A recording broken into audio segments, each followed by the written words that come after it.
In today's video, I'm going to teach you how to fix a disabled App Store all in just 5 minutes. So if you're having trouble accessing the App Store on your iPhone or iPad, don't worry, I'm here to guide you through the process step by step. Let's dive right in and get your App Store back up and running.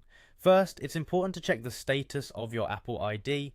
Your Apple ID being disabled is often the root cause of an App Store issue.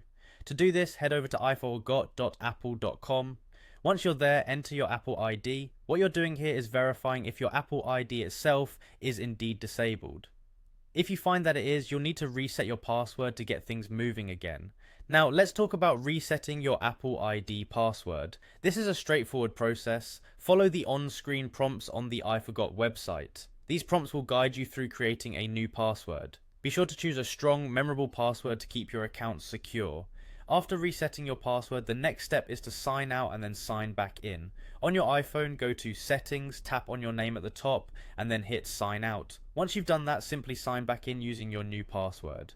This refresh can often solve issues that might be causing your App Store to remain disabled.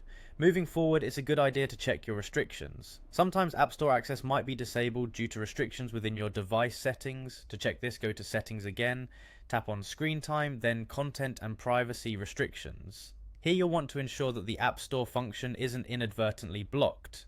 Finally, if after all these steps you're still facing trouble, it's time to reach out to Apple support. This isn't the most ideal situation, but sometimes issues can be a little more complicated and might need someone on their end to resolve. Contacting Apple support can provide personalized assistance, ensuring that they'll guide you on what further steps can be taken to help restore access to your App Store. And there you have it, a quick and simple way to tackle a disabled App Store. By following these instructions, you should be well on your way to accessing all those apps you've been eyeing.